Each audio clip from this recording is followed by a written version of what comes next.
Selesaikan. Assalamualaikum warahmatullahi wabarakatuh. Alhamdulillahi haqqa hamdi nahmaduhu wa nasta'inuhu wa nastaghfiruh wa na'udzu billahi min shururi anfusina wa min sayyiati a'malina may yahdihillahu fala mudilla lahu wa may yudlilhu fala hadiyalah. Asyhadu an la ilaha illallah wa asyhadu anna Muhammadan abduhu wa rasuluh. Allahumma sholli ala Muhammad wa ala ali Muhammad. Bapak Ibu saudara, kita tentu saja bersyukur kepada Allah atas nikmat yang sangat banyak ini. Kita bermohon kepada Allah sungguh-sungguh bahwa nikmat ini bisa kita gunakan sebagai penegak ibadah kepada Allah Subhanahu wa taala. Sebagaimana tujuan kita diciptakan, wa ma khalaqatul jinna wal insa illa liya'budun. Tidaklah diciptakan jin dan manusia kecuali hanya untuk beribadah kepada Allah saja. Maka apapun bentuk nikmat yang kita peroleh, khususnya nikmat umur, nikmat sehat, nikmat semuanya menjadi wasilah agar kita semakin taat kepada Allah Subhanahu wa taala. Salawat dan salam kita sampaikan kepada junjungan kita Nabi Agung Muhammad sallallahu alaihi wasallam. Tentu kita berharap kepada Allah agar lisan ini tidak pernah capek untuk banyak-banyak salawat, karena ini perintah dari Allah kepada orang-orang yang beriman, juga para malaikat, bahkan Allah juga bersalawat kepada Nabi Muhammad sallallahu alaihi wasallam. Insya Allah kita masih melanjutkan terkait dengan istighfar kita, yaitu ini masih pembahasan di dalam subbab duduk di antara dua sujud, yaitu bacaan Rabbik firli. Maka kita perluas di bagian ini karena ini bagian yang penting. Sebagaimana kita pahami, duduk di antara dua sujud ini duduk yang istimewa. Kemudian duduknya adalah duduk iftiros atau duduk ik'a yang sudah saya praktekkan, yaitu dua-duanya berdiri.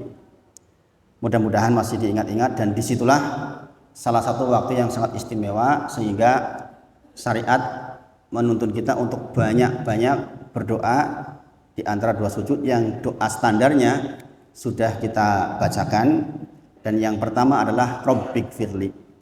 Jadi yang dihukumi wajib di dalam di mazhab Hambali adalah Rabbik firlinya, sedangkan di mazhab Syafi'i dihukumi mustahab atau sunnah. Jadi jangan heran kalau di masyarakat nanti ada dua pendapat itu. Saya termasuk yang mengambil bahwa dihukumi wajib. Artinya kalau ditinggal sengaja ya batal. Tapi kalau ditinggal karena lupa maka sujud sahwi. Tidak seperti di mazhab Syafi'i yang mustahab. Kalau mustahab berarti ditinggal sengaja pun masih tetap sah. Jadi berbeda implikasi hukumnya. Nah, kita masih membahas tentang Rabbik firli. Kemarin terakhir kita sampai pada manfaat kedua, faedah kedua dari istighfar, yaitu agar kita ditutup aib-aibnya oleh Allah dan tidak timbul dampak dari dosa-dosa. Kemarin terakhir disebutkan bahwa di antara dampak dari dosa-dosa adalah malas beribadah. Salat kok rasane malas niku dampak dari nuktatun sauda, dampak dari hati yang ada banyak titik-titik noda hitam yang diakibatkan sebab karena dosa-dosa kita. Baik karena penglihatan kita, pendengaran kita maupun komentar kita kalau zaman sekarang ini. Itu semua berpotensi untuk menimbulkan noktah hitam di dalam hati kita, yang jikalau banyak jumlahnya maka akan mempengaruhi kualitas hati kita. Di antaranya adalah malas beribadah. Kemudian kita mau beribadah apapun bentuknya rasanya kok yono sing ngabot-aboti, mau sedekah rasanya abot banget. Itu juga akibat dari atau dampak dari dosa-dosa kita. Semakin bersih kita, nanti oleh Allah akan diringankan untuk menjalankan semua ibadah. Ada orang yang bisa menunggu dari subuh sampai suruh kuat, tapi ada yang berat. Ini seiring dengan banyaknya zikir kita, banyaknya kebersihan hati kita, insya Allah akan dimudahkan. Ringan di dalam menolong tetangga, ini juga bersihnya hati, insya Allah. Kemudian kalau sudah mulai merasa tidak khusyuk di dalam ibadah, ini juga dampak dari dosa-dosa. Orang anaknya di rumah marah-marah kepada anaknya, anaknya pergi kangen, pengen anaknya nang omah. Itu enggak khusyuk itu. Itu ada doanya tuh, Rasulullah pandu itu. Supaya kita kalau sedang bersama ya khusyuk dengan anak kita, bahagia anak kita bersama kita. Ketika anak kita jauh ya kita doakan. Kadang-kadang ada yang jauh diingat-ingat, dekat malah cerah. Ini masalah. Kemudian mudah marah. Di antara dampak dari dosa adalah mudah marah. Apalagi kalau kepada pasangan kita, kepada anak kita mudah marah, ini jelas dampak dari dosa-dosa. Ini harus diperhatikan betul secara khusus. Dan bahaya banget kalau kita lagi berbuat dosa kok rasanya natural saja. Rasanya yo biasa mawon niku. Tidak ada rasa di hati kok merasa bersalah. Ini dampak dari dosa-dosa. Sebagaimana saya sampaikan, lagi berghibah kok nyaman-nyaman saja padahal lagi melakukan dosa besar. Maka ini dampak dari dosa-dosa. Kita marah rasanya kok biasa saja. Ya patut nek saya marah. Nah, itu dampak dari dosa-dosa. Nah, ini manfaat dari istighfar yang kedua, yaitu kita berharap supaya jangan menjadi dampak dosa kita. Bacut sudah dosa, kita istighfari, dengan itu kita tidak mendapatkan dampak. Dampak yang lain contohnya ya tiba-tiba banyak bocor, kena penyakit kanker, tiba-tiba kehilangan penglihatan, tiba-tiba kakinya sakit. Nah, ini dampak dari dosa-dosa yang physically. Dan ini banyak jumlahnya. Tetapi yang paling membahayakan adalah nuktatun sauda yang jumlahnya banyak, titik-titik hitam yang banyak di hati, kemudian jadi menjadi kalabal rona ala qulubihim. Keadaan di mana hati kita sudah benar-benar pekat, sehingga susah lagi membedakan antara yang baik dan yang buruk. Dipanggil adzan nggak kerasa gitu. Ini masalah. Muadzin sudah seindah mungkin tapi tidak menyentuh hati kita. Ini dampak dari dosa-dosa. Ya, kita alhamdulillah ditakdir oleh Allah bisa ngaji seperti ini. Insya Allah tanda kebersihan hati insya Allah. Kalau bukan karena hati yang bersih, jenengan mungkin nggak mau duduk di sini. Jenengan sesepuan yang di depan ini masih relatif muda, mungkin jenengan mikir ngapain saya sinau sama bocah cilik gitu kan. Tapi karena jenengan dirahmati oleh Allah sehingga bisa duduk seperti ini. Berikutnya, adapun fungsi yang ketiga dari istighfar adalah menyelamatkan dari neraka jahanam. Menyelamatkan dari neraka jahanam. Ya maksaro nisa tasaddaqna wa aksiru istighfar. Kemarin udah sampai situ belum Pak? Sampun nggih. Terakhir sampai mana Pak? Mendapat rahmat Allah. Jadi sudah fungsi yang kelima Pak. Kelima. Terakhir kita sudah sampai fungsi yang kelima. Berarti saya salah lihat video tadi. Yaitu mendapatkan rahmat Allah. Di antara dalilnya adalah kisahnya Nabi Soleh dengan kaum Tsamud. Kita sudah bahas. Kemudian yang keenam, menyebabkan orang masuk surga. Yang keenam, di antara fungsi istighfar adalah menyebabkan orang masuk surga. Kemudian apa bedanya beristighfar dengan bertobat? Kalau dengan membaca tobat kan istighfar gini, astagfirullah wa atubu ilaih. Kan gitu nggih. Astagfirullah kita udah bahas. Tolabul magfirah, minta ampun kepada Allah. Wa atubu ilaih. Itu biasanya satu paket. Dan saya bertobat kepadamu ya Allah atas dosa-dosa saya. Keduanya, redaksinya ini berbeda nih Bapak Ibu. Kalau istighfar itu bisa berfungsi untuk diri sendiri dan orang lain, kalau tobat itu hanya khusus untuk diri sendiri. Bedanya itu Bapak Ibu. Contoh, jangan mengucapkan Allahumma gfirli wali walidayya warhamhuma kama rabbayani shaghira. Itu untuk siapa? Untuk diri sendiri dan untuk kedua orang tua kita. Gini oke. Jenengan sedang memintakan ampun kedua orang tua panjenengan. Atau saya mengatakan Allahumma gfir lahu warhamhu wa'afihi wa'fu anhu. Untuk siapa itu? Orang yang sudah meninggal. Saudara kita meninggal, kita doakan Allahumma gfir lahu, ya Allah ampuni dia laki-laki. Kalau Allahumma gfir laha, ya Allah ampuni dia perempuan. Berarti istighfar itu berlaku untuk orang lain pula. Tapi kalau wa atubu ilaihi, ya Allah saya bertobat atas dosa-dosaku.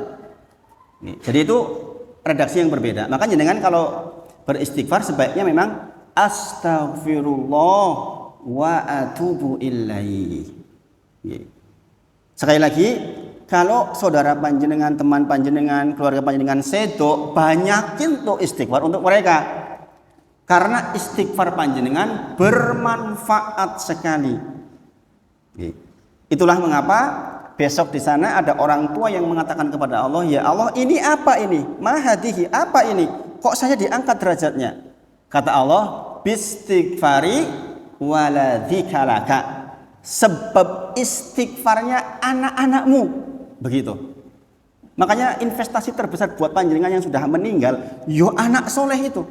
Sebenarnya bistighfari karena istighfarnya tetanggamu itu juga sama berlaku.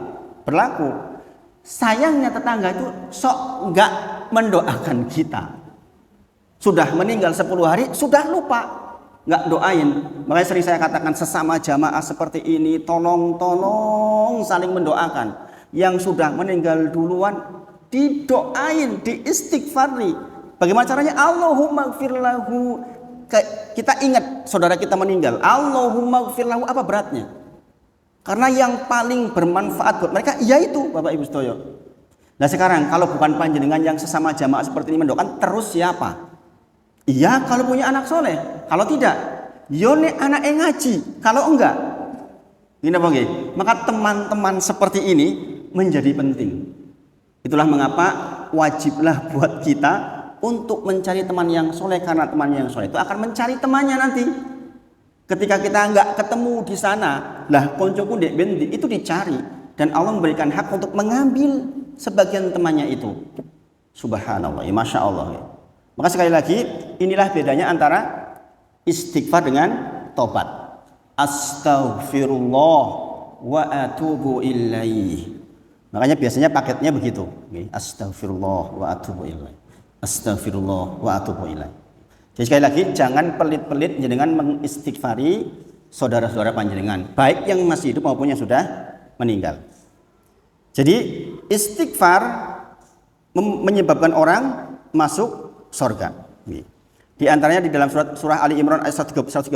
Surah Ali Imran 135 menyampaikan bahwa orang beruntung itu adalah orang yang segera setelah berbuat keliru dia beristighfar. Bapak Ibu. Dan ini menjadikan dia masuk surga. Adalah benar, manusia itu tempatnya dosa-dosa, iya. Maka sebaik-baik Bani Adam ketika berdoa adalah segera beristighfar agar terjaminkan buat dia masuk surganya Allah Subhanahu wa taala. Kemarin kita lihat di fungsi yang keempat, kenapa Abdullah bin Jud'an yang sangat baik, Abdullah bin Jud'an yang terkenal sangat baik, suka bersedekah, kok tidak masuk surga? Gara-gara apa? Gara-gara dia tidak pernah mengucapkan sekalipun di dunia Rabbik firli khotiati yaumaddin. Ya Allah ampuni aku ya Allah. Pisan-pisan wae ora. Sehingga kebaikan yang banyak itu membuat tidak bermanfaat. Ya, kalau mengingat seperti ini betapa pentingnya istighfar Bapak Ibu. Kita jangan sampai duduk tanpa istighfar. Sudah dipraktikkan belum Bapak Ibu?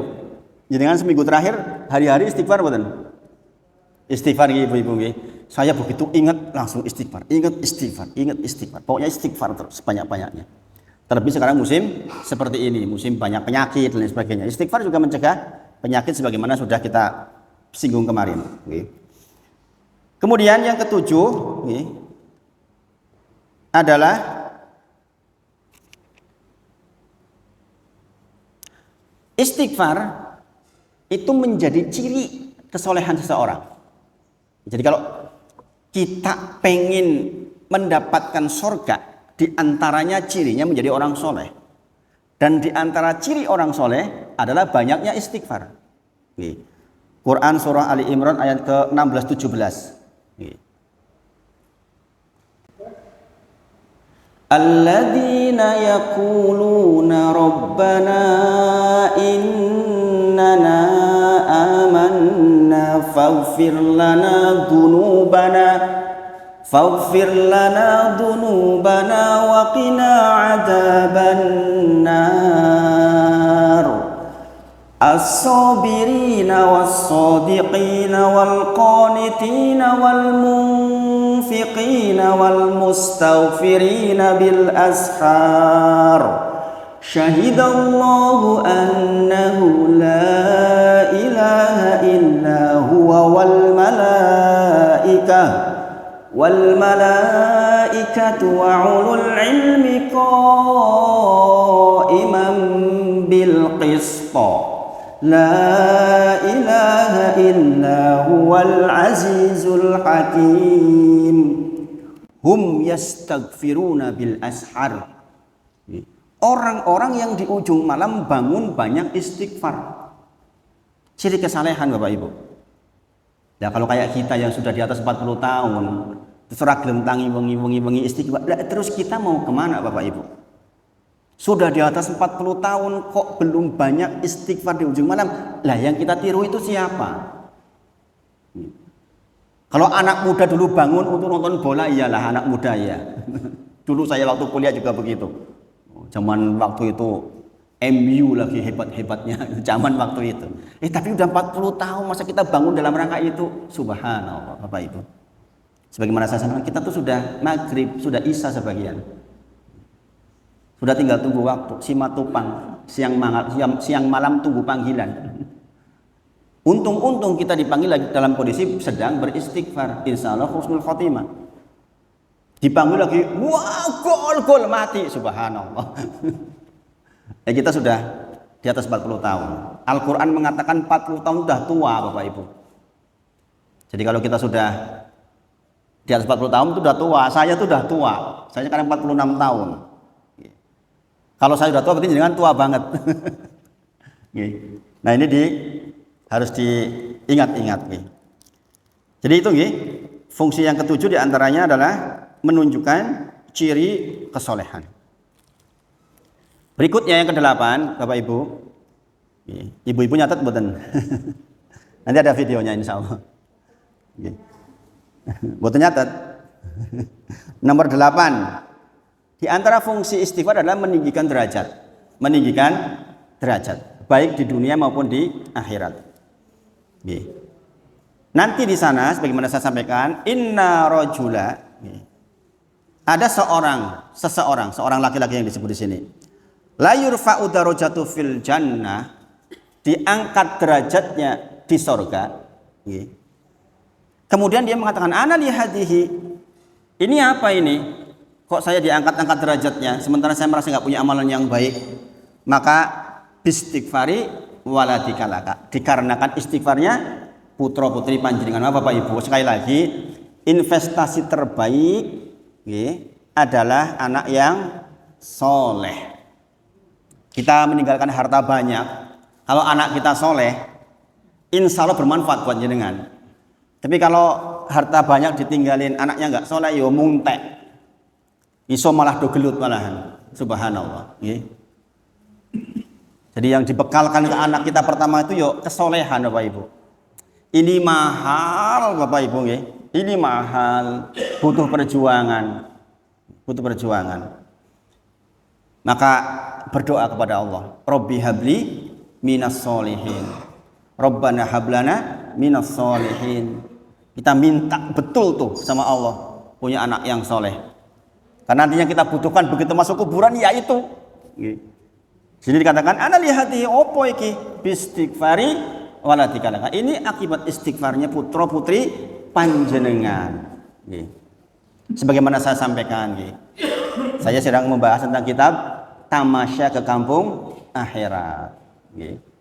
Rasulullah ditanya, ya Rasulullah, siapakah yang cerdas, akyas di antara umatmu? Kata Rasulullah, yang paling banyak mengingat kematian dan mempersiapkan kehidupan setelahnya. Itu yang dikatakan cerdas versi Rasulullah Shallallahu Alaihi Wasallam. Maka betapa penting kita memahami betul tentang kampung akhirat. Qad aflaha man tazakka. Sungguh beruntung orang yang menyucikan diri. Ini surah Al-A'la ayat terakhir. Wa dzakara isma rabbih fasalla.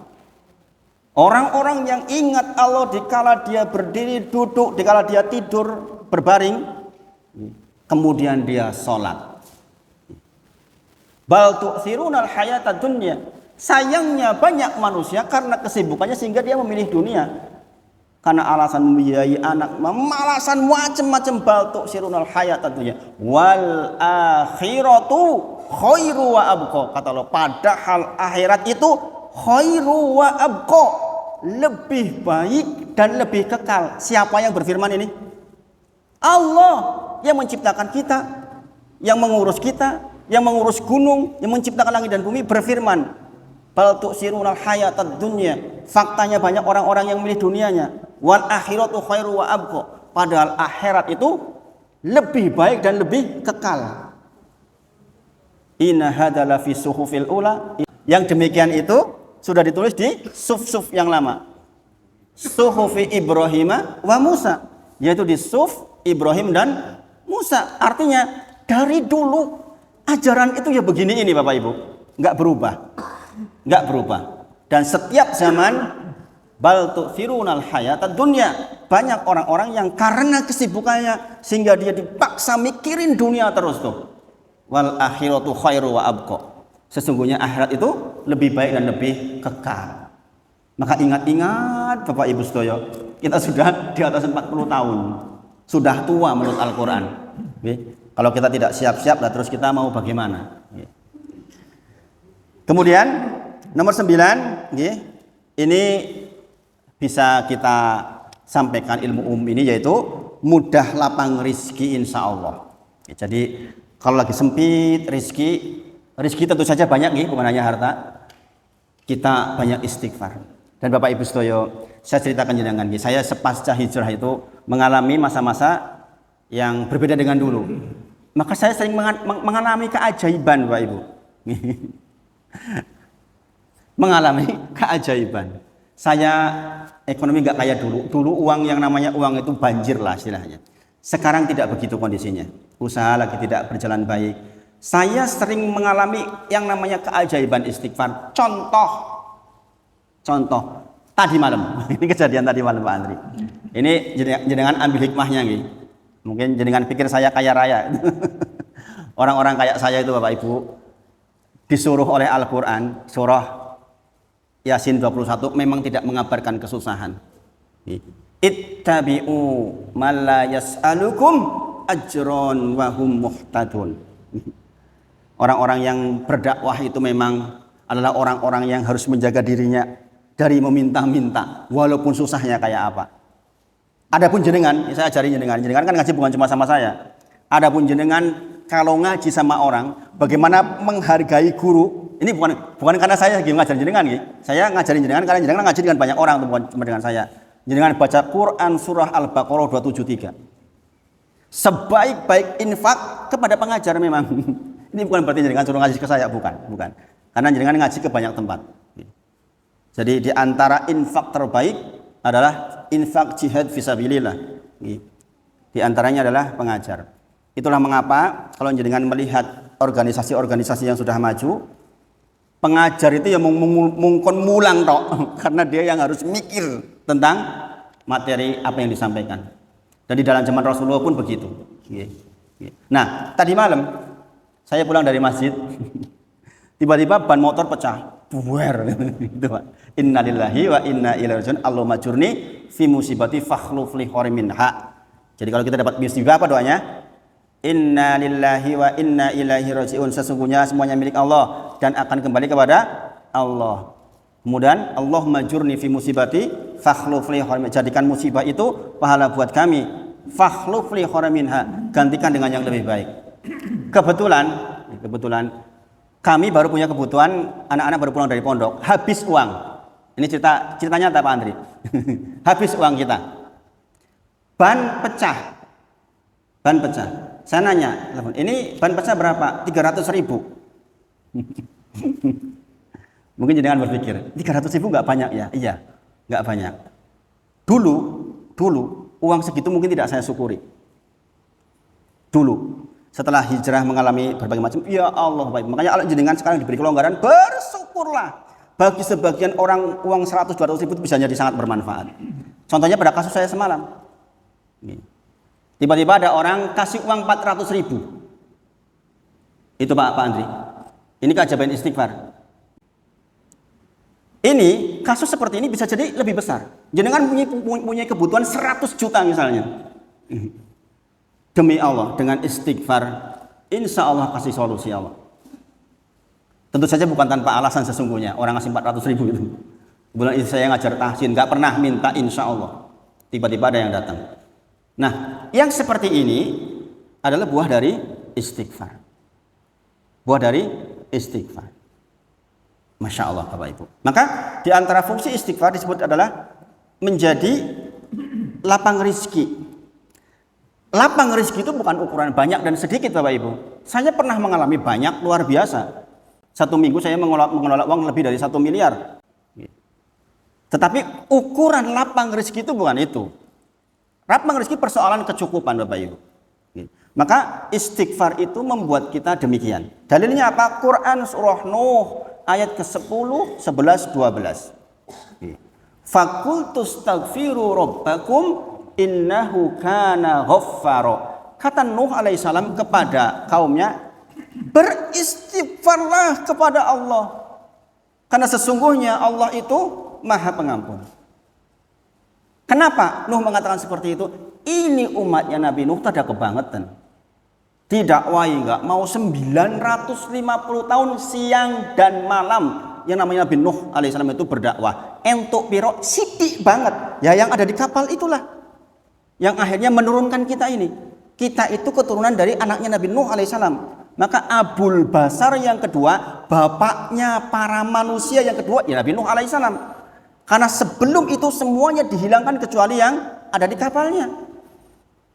Abul Basar yang pertama Nabi Adam. Sampai Nabi Nuh belum ada yang namanya kesyirikan. Di zaman Nabi Nuh itulah mulai terjadi kesyirikan. Maka kemudian dihabiskan seluruhnya, tersisa sebagian. Nah kita ini keturunan dari 4 anaknya Nabi Nuh alaihissalam. Dan di situ digambarkan ada yang hitam, ada yang coklat, sehingga jadilah seperti kita ini. Jadilah kita seperti kita ini. Nah karena saking kebangetannya itu, dikatakan faqultu astaghfiru rabbakum innahu kana ghaffara. Bapak Ibu, walaupun panjenengan semua ini kaum Nabi udah kebangetan dosanya, tetap saja minta ampun sama Allah, tetap diampuni. Allah menjanjikan di ayat berikutnya, yursilis samaa alaikum midrara. Jikalau panjenengan beristighfar kepada Allah, Allah tuh berjanji yursilis samaa alaikum midrara, akan diturunkan dari langit hujan yang deras. Hujan yang deras maksudnya tanda banyaknya rezeki ya Pak Ibu. Tetapi di situ kasih prasyarat. Kalau engkau tidak beristighfar, sama turun hujan, tapi hujannya hujan musibah. Kita tahu sama-sama hujan, satunya berkah, satunya musibah. Dan yang terjadi di kasus Nabi Nuh alaihissalam adalah musibah. Bahkan anaknya pun Kan'an termasuk yang tenggelam. Kisahnya dalam Quran surah Hud, tentang kisah bagaimana manggil-manggil ya bunaya irkam ma'ana. Ini saya kalau baca surat ini kayak Misar itu sering nangis tuh baca di situ. Bayangin jenengan punya putra Bapak Ibu, punya anak, ini anaknya Nabi loh ini. Irkam ma'ana. Sini bareng saya. Jenengan punya anak, sudah dididik dari kecil, wis gede kok pecicilan. Mbok kene tole karo bapakmu manu toh, enggak mau, saya mau pergi ke sana saja. Subhanallah, kayak mana rasanya Bapak Ibu? Makanya kalau jangan lihat banyak imam-imam kalau baca surat itu mesti nangis. Karena sebagai orang tua, nelongsone kaya pun dadi wong tuwa, anake ora manut niku pripun niku? Gini apa nggih? Dan ini Nabi Nuh mengalami. Yursilis samaa alaikum midrara. Kemudian wa yumdidkum bi amwalin wa banin. Allah akan tambahkan kepada kalian anak-anak kalian dan harta kalian.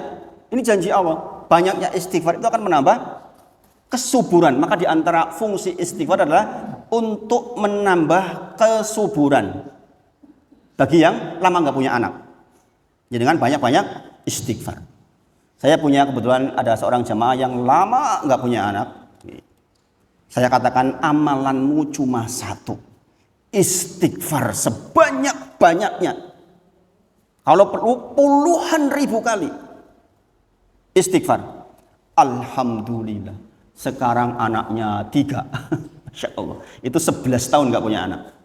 11 tahun nggak punya anak. Udah ke dokter, udah ke mana-mana itu. Alhamdulillah. Kemudian wa yaj'alakum jannati wa yaj'alakum anhara. Maka dengan itu Allah akan buatkan untuk kalian jannati, kebun-kebun maksudnya, dan anhara, mengalir air-air. Ini fungsi yang ke-9 bahwa istighfar itu menjadikan lapang rizki. Bapak Ibu, saya kisahkan tadi kisah saya tadi itu yang tadi malam kejadian. Saya ingin cerita kepada panjenengan, tolong bersyukurlah kalau jenengan jadi orang yang longgar. Bersyukurlah kalau jadi orang yang longgar. Di antara bentuk syukur, ya mensyukuri betul nikmat yang Allah berikan pada panjenengan. Allah itu zat yang sangat suka, sangat mencintai jikalau panjenengan minum, kemudian jenengan bersyukur. Jenengan dahar, jenengan bersyukur. Ini hadisnya sahih Bapak Ibu. Apalagi nikmat-nikmat yang lain. Dulu mungkin ketika saya longgar hartanya, kurang bersyukur, artinya biasa-biasa saja, dapat uang banyak. Tapi begitu kondisi keuangan nggak bagus, dapat 300-400 ribu aja, Masya Allah, betapa bermanfaatnya itu. Masya Allah. Dan itu buah dari istighfar, kecukupan. Mudah-mudahan kita diberi oleh Allah rahmat, sehingga dengan itu kita dibimbing oleh Allah di sisa umur itu benar-benar waktunya efektif dan efisien. Ini sampai jam berapa Pak? 5 menit lagi.